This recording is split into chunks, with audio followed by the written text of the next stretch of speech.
some decisions are really risky. Remember when I just started working in Bells? When I started working in Bells, there was a particular mistake I made. I won't go into details. I don't think there's any need for that. But I remember I was telling my HOD at that time that I thought. Then he was like, you thought, yeah. Why are you thought? And I started crying because I was still new. So, but I felt like that was so mean. Like, why would he talk like it was a mistake? I really wanted to do the work. I just made a mistake. But I've worked so many years after that, and I realized.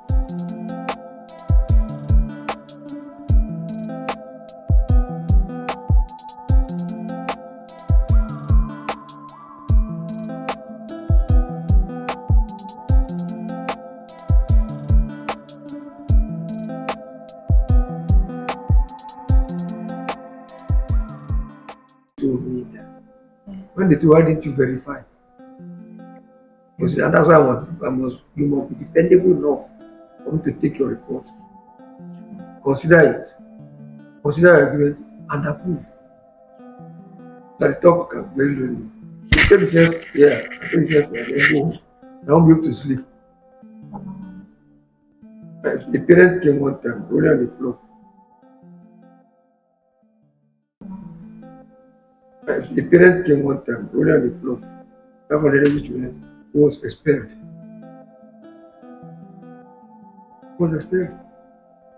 He says, I'm a widow. What do you do? But that's the law. Children must do. But you're human, where you get to, you now feel like, oh my God, you have done so. But if you bend one, must bend all. In that case, the law, also that's the responsibility. Is it not lonely? It is. It's not a few examples for us yeah. to look at the topic very well. Yes, so I'm learning. If you have to pay salaries, the money is not there. Yes. Let me give you the example of what happened 2017, 2016, 17. And suddenly there was an alert, reduction from university accounts. We will be to pay salaries. Not a lot of money, millions. And I thought somebody had hacked the account. My BP shot up. So I called the boss at the middle of the night. And he also checked. Who wanted to foul your account? Who did that? Who did this? Who did that? It took us hours. By daybreak, when he said, no, that was interest on the loan. There was no salary for that. And I'm sure members of staff will not understand. They will not understand. We have to start running up and down together. We travel to the flowing day. But you need money. Salaries must be paid. So from the time the alert came in, around 12 something, till morning, we didn't sleep. And when we found out, we were on our way to Abeokuta. And he also brought out his check. We have to cross-check. Got some money. He had to take a loan from someone. Give us, come back, so that we can pay. So it is really those dark parts of the night. Who was there? Nobody. Yes. So, yes, I wonder. Yes, I think people don't usually understand those things. That's why people blame leaders a lot. They say, this one, let me not mention any name. So I'm starting to understand that being a leader. In the hostel. Okay. That was a video. The parent called. That's the thing. Everything will be linked to the vice chancellor. And once it starts raining, snakes will leave their holes and move around. Of course.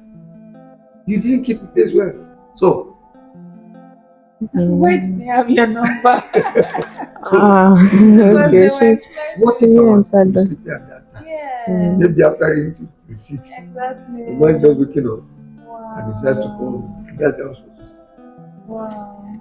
Isn't it lonely? It is. It's not easy. And it's also, I'm also learning that being a leader is not easy.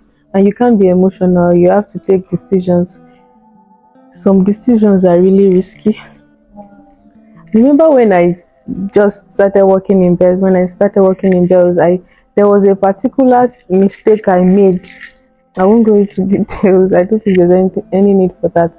But I remember I was telling my HOD at that time that I thought. Then he was like, you thought, yeah. Why are you thought? And I started crying because I was still new. So, but I felt like I was so mean. Like, why would he talk like it was a mistake? I really wanted to do the work. I just made a mistake. But I've worked so many years after that, and I realized that being a leader, you can't be emotional. Yeah, so I can relate with the you can't be emotional. So I think regarding family and career and upbringing, yes. So moving on, the next question that I'll be asking is why Bells University? So to ask that question, I'm going to quickly let me see if I can quickly read this. This is a book. By the way, these are two books. Yeah. I don't know, two books that were launched during the valedictory lecture of our vice chancellor. He recently had the valedictory lecture in January. Is one of the reasons why we are doing this interview. So this was a book, a tribute to him, and this one was his title, Guiding the Next Generation and Lessons from a Professor's Academic Journey. So this one was a tribute written to him. This one came from the registrar. That's the one I want to read. So presently, Bells University is ranked 41 on the THE Sub-Sahara ranking, 12th in Nigeria, and currently on the reporters list for ranking with THE for the 2024 World University ranking. In simple terms, Bells University is ranked high presently. That was not the case before. I was a student from 2011 till 2016, and I know how myself and my mates just wanted to finish and just leave. We just wanted to leave, and I honestly didn't think.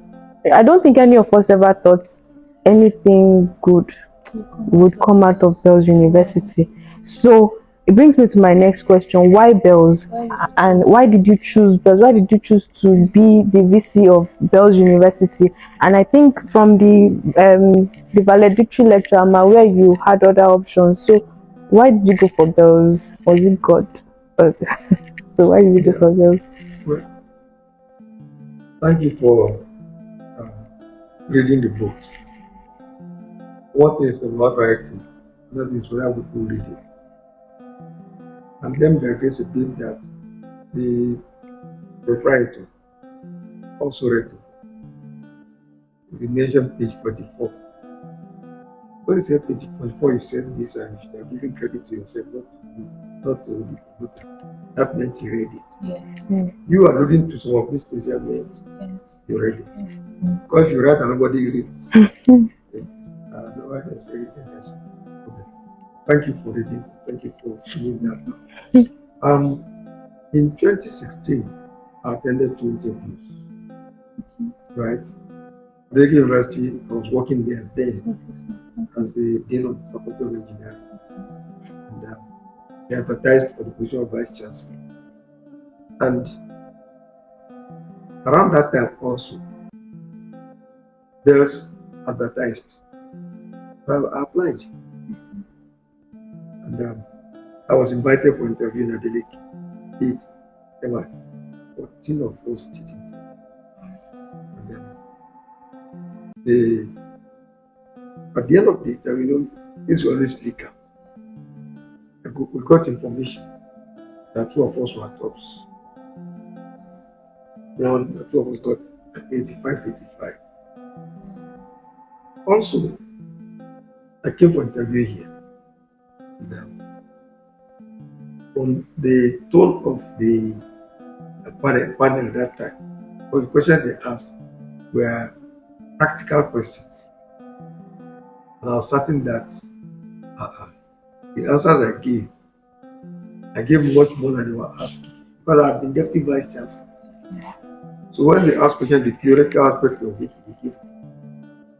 Then the practical type where we go beyond. I give an example. They ask a question. What if we give you as vice chancellor? Yeah, we'll take you in.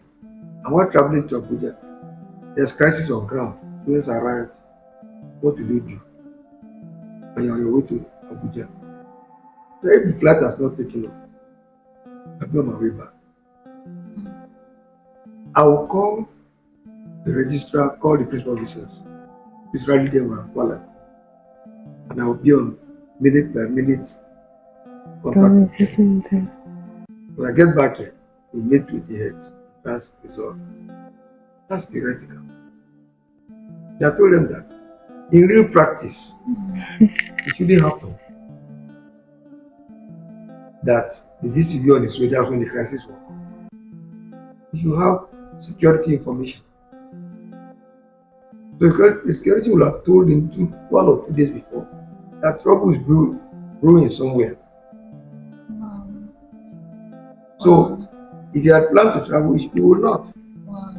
But don't travel when there's trouble coming home. And I told them also that we're off the record. Now what we do, and at that level, you have people all over the place. Yes. I don't know. All over the place. Who will tell you that look, there's trouble coming? So with all these intels, intelligence reports, you can't travel. So those are answers, and I said, you were asking for things I gave you back. Why would you take again? But I didn't know this. The measures to sphere of the spirit. When I went back, having done this created, as a Christian, normally you pray. I prayed and asked God. And then I used Gideon. Gideon style. God. And what I told God is that God, the one that you want should be the first to come. If two are coming, the first might come and you might not like it. The one that you want should be the first to come. So I got information that Adeleke had written the letter, just remained signature. And honestly, from the human point of view, Adeleke was 9 times, if not 10 times better in terms of structure, in terms of financial stability at that time. And thirdly, I knew the system so well. So he was supposed to sign. And I was excited that when he was not signed. So that should be the first to come. Suddenly, Bells sent the letter in, giving me appointment. Now, I was expecting a ridiculous letter. And Bells came. Remember what I told God? You are the one that you like. But honestly, humanly speaking, Bells was not attractive. And like you rightly stated too. But because it was a discussion between me and God anyway. And the best is the one you want to be for me. So I took up my bag and started coming this way. I'm glad you came here. Well, in the long run, honestly, I'm glad I came. So, but humanly speaking, and the first one, when I got here, I announced that no, I met some staff from here at Ila for one burial. And one of them asked me, "Sir, did you know that we have not had armed salaries in 5 months?" I said, "No." They've not paid us for 5 months, so we have 5 months arrears. And between Ila and Gumoshi, when I was driving back, my head was breaking. And you had accepted the job. I had accepted. So but there are things that happen between. Because You have as Christians you pray. You don't pray only once and leave it there. But I kept asking God, is it true? This is where you really want Truly. This month you signed, why didn't you sign? You want to travel to Dubai. And then when they came back, they approached me. Yes, I'm back. Because the sister of the person, yeah, you can tell them you're no, I think you have accepted it. So I had to come. And when I came, so I came anyway. I met the whole thing where they said 5 months salary or 6 months, 5, 6 months. I came in 6 months, no salaries. And the environment was not really attractive. It was bushy. You know, a lot of. So, and again, there was a bit of is it human crisis now, or subtle crisis on ground. Because I was coming from outside, and there was an internal candidate which they preferred, but was not given. So there were antagonists all over the place. So again, I had to work on it. But again, God stands by His word. He stands by His word, and things started happening. Like I said in my book, I only be God. Things started falling into place. What we needed, He provided. I mean, there were about 900, between 900 and 1,050 students when we came. Now we're getting to almost 4,300, 4,000. That is. Things started happening. People started coming. People were, at one time, there was massive resignation. That was my BP went up and things like that. There was no money. Then money started coming, top up came. Yes. God gave us vision. God gave us things to do that made us more attractive. Thank you so much, sir. So, my final question, or our final question, is what is your advice to the younger generation? And I'm asking this because we live in a generation where it's as if this new generation, should I mention their name? These Gen Zs, most of them don't want to learn from the older generation. There's a lot of these old people feel it's like this, but it's not truly like that. You know, we live in an AI generation where you want to learn anything, you don't have to read, you just type it on AI, you get all the information you need, they submit AI assignments and so many things like that. So many of them don't want to be guided, don't want to be, mentored, don't want to be hardworking, don't want to read anymore.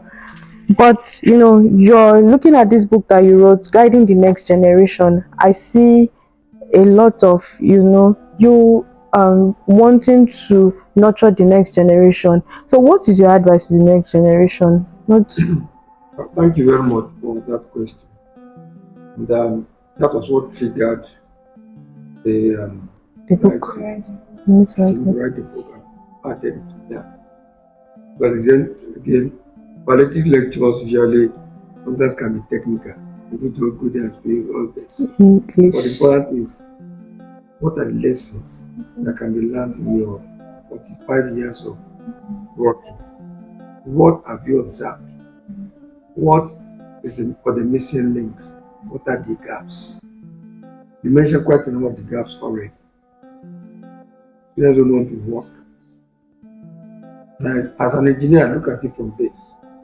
When we were growing up, you have a car, you try to repair it. Anything's wrong with you, you repair. You mend, you straighten. But these days, when your car goes bad, you just remove the component and fix another one. The current Gen Z generation is remove and fix. This a little problem, they just discard and pick something else. Even in marriages. Even in career. Any slight thing, they are off. Patience is almost missing. I was saying that Me, I look at Galatians 5:22. The fruits of the Spirit. Long suffering, patience. You know, I say you must be consistent. You must be able to persevere. You must be able to be long sighted. It is not the immediate reward. What happens? That if immediate gratification, what will be the result of this? But sometimes you bring up issues and that's not the way you do it. Now, something that we feel if you be this other way, in the long run, you. So thank you very much, sir. Let's clap for Thank you so Thank much, you. sir. Thank you so much. This episode was really rich. Yeah. Very, very rich. I'm sure we'll have to cut it into maybe 3 episodes because we learned a lot. I think, okay, to summarize the advice to the younger generation, be patient, be perseverant. And Galatians, read Galatians 5:22. The word of God is never old. Yeah, and he also said, be long-sighted. And I picked it. I said, to be long-suffering, you have to be long-sighted.